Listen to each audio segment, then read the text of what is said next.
Magandang araw mga bata. Ako ang inyong guro sa Filipino 6, Ginang Ethel Salonica Kikatiis. Pag-aaralan natin ang mga uri ng pangungusap. Ano ang nakikita mo?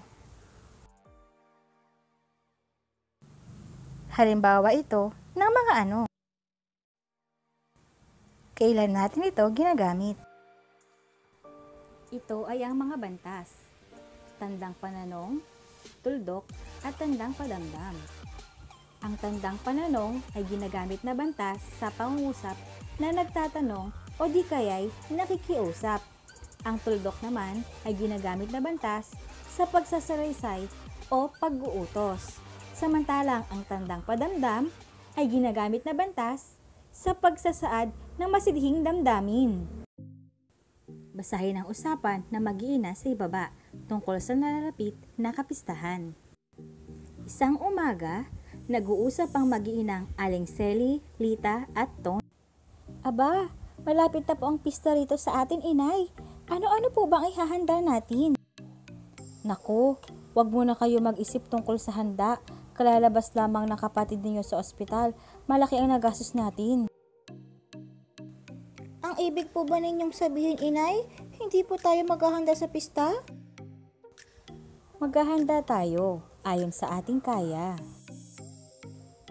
Pwede po ba kami mag-imbita ng aming mga kaibigan? Sige, imbitahin ninyo sila. Tungkol saan ang usapan na mag-iina? Paano nila ipinahayag ang kanilang damdamin? Tandaan, sa ating pakikipag-usap sa ating kapwa o sa mga kasama sa bahay, gumagamit tayo ng mga pahayag upang ipabatid ang ating mga iniisip o nadarama. Pansinin ang karugtong na usapan ng mag-iina. Mga anak, hindi kailangang maghanda tayo ng labis upang makapagyabang sa tao. Bakit po kailangan tayo maghanda kung pista? Nakagawian na natin mga Pilipino ang paghahanda kung pista para sa ating patron. Di po ba ito ay pasasalamat sa mga biyayang tinatanggap natin sa bawat taon?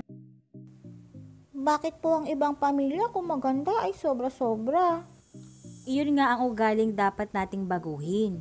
Ang paghahanda ay dapat na iaayon sa makakaya na mag-anak.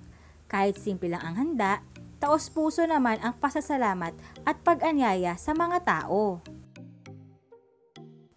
Sana po ay maunawaan ito ng mga bisita natin.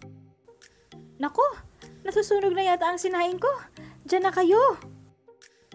Naku, ang nanay, nalimutan ang niluluto niya dahil sa pista. Suriin natin ang mga pangungusap na ginamit sa kanilang usapan. Ano-anong mga pangungusap ang ginamit sa pagpapahayag ng naiisip at nadarama ng mga nag-uusap? Basahin ang sumusunod na mga pangungusap. Basahin muli ang mga pangungusap mula sa usapan. Nakagawian na nating mga Pilipino ang paghahanda kung pista para sa ating patron. Bakit kailangan tayo maghanda kung pista? Naku! Nasusunog na yata ang sinaing ko sa kusina. Sige, imbitahan ninyo ang inyong mga kaibigan. Ang bawat pahayag o pangusap na ito ay magkakaiba ng damdamin na ipinaparating para sa atin. Ano-ano kaya ito at anong uri ito ng mga pangungusap? Uri ng pangungusap. Pasalaysay o paturol. Ito ay pangungusap na ginagamit sa paglalarawan, pagkukwento, pagsasabi, at pagsasalaysay ng isang pangyayari. Nagsisimula ito sa malaking letra at nagtatapos sa bantas na tuldok.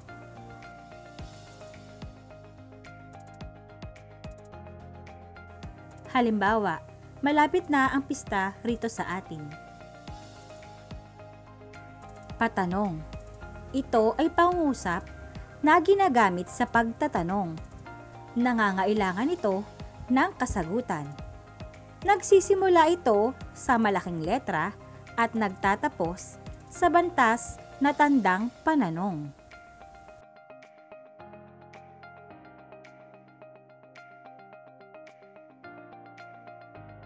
Halimbawa, maghahanda po ba tayo?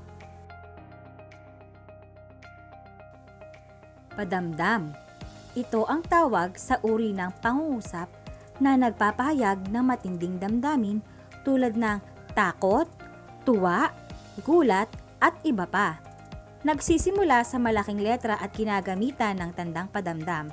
Ito ay maaaring isang salita lamang o ekspresyon na maaaring maunawaan agad. Halimbawa, naku! Ang ganda ng palamuti sa daan! Pautos o pakiusap.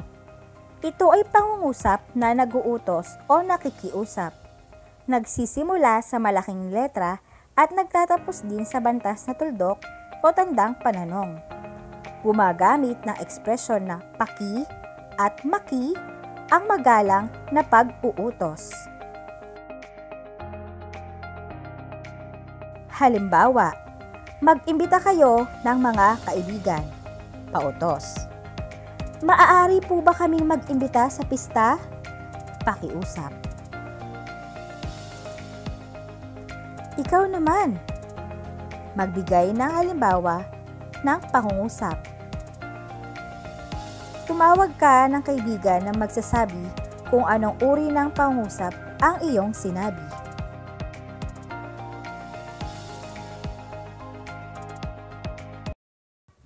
Tama ang inyong mga sinabi. Mahusay! Tayo naman. Basahin ng wasto ang mga pangungusap at sabihin kung anong uri ng pangungusap ang binasa mo. Basahin ang sumusunod na mga pangungusap.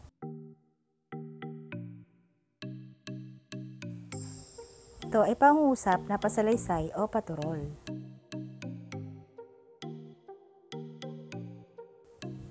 Ito ay pangungusap na patanong.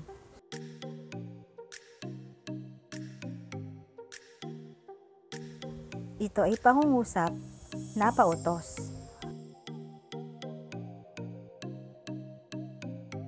Ito ay pangungusap na pakiusap.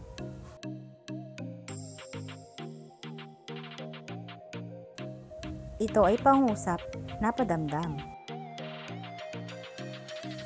Ano-ano ang mga uri ng pangungusap?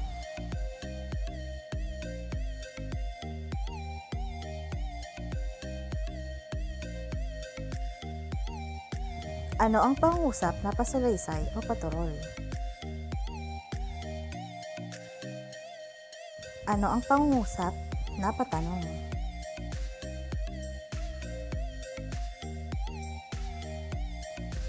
Ano ang pangungusap na padamdam?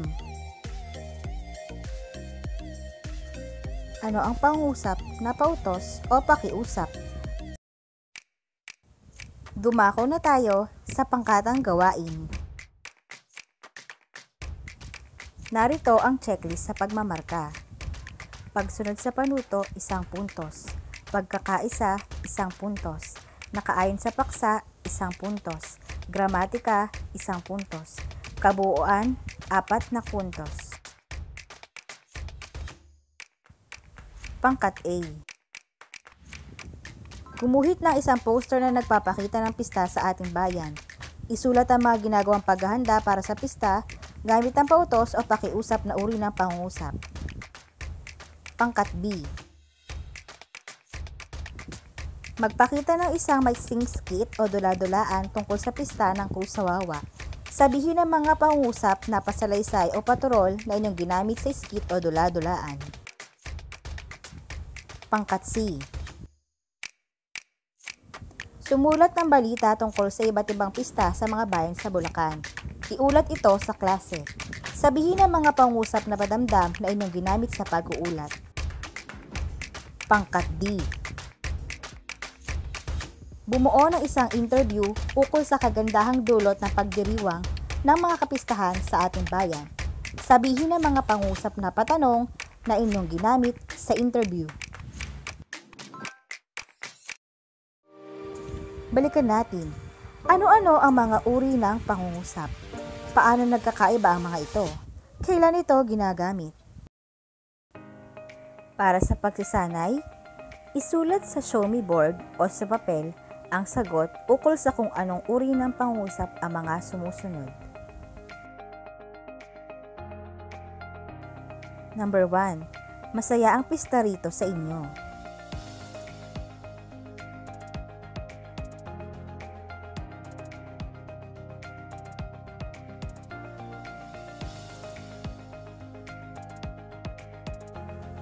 Number 2. Gusto mo ng leche flan?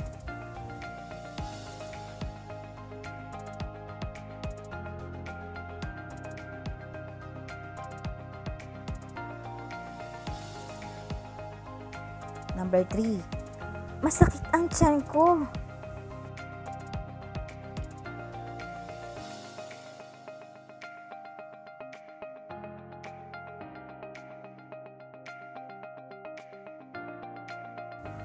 Number 4. Pahiram mo na aceite de manzanilla.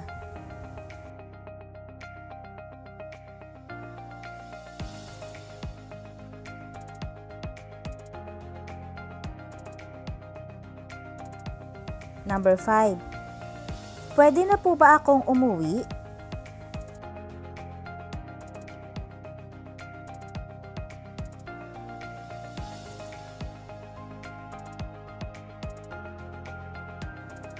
Narito ang mga sagot sa pagsasanay.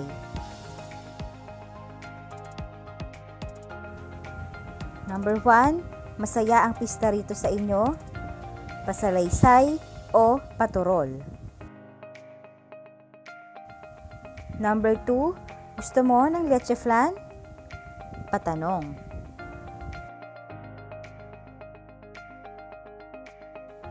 Number 3. Masakit ang tiyan ko. Padamdam.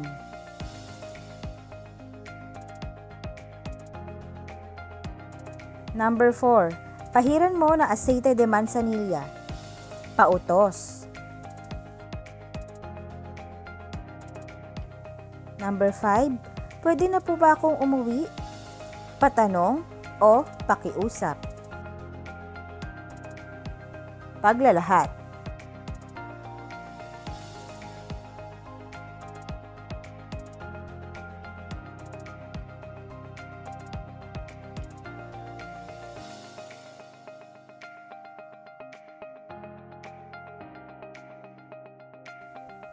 Pagtataya. Isulat kung anong uri ng pangungusap ang mga sumusunod.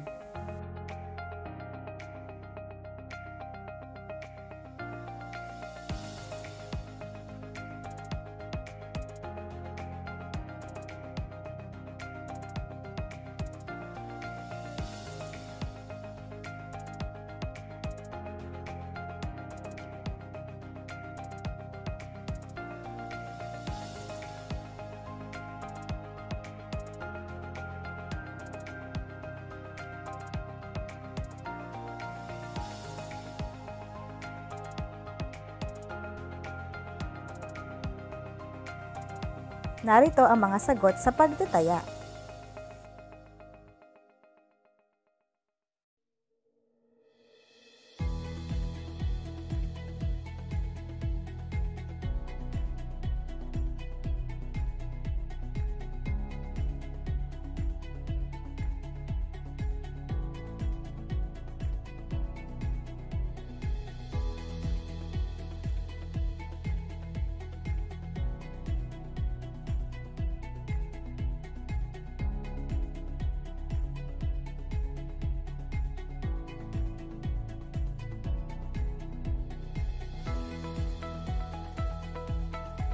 Para sa ating kasunduan, sumulat ng tig-2 halimbawa sa bawat uri ng pangungusap. Maraming salamat sa pakikinig. Hanggang sa muli. Paalam!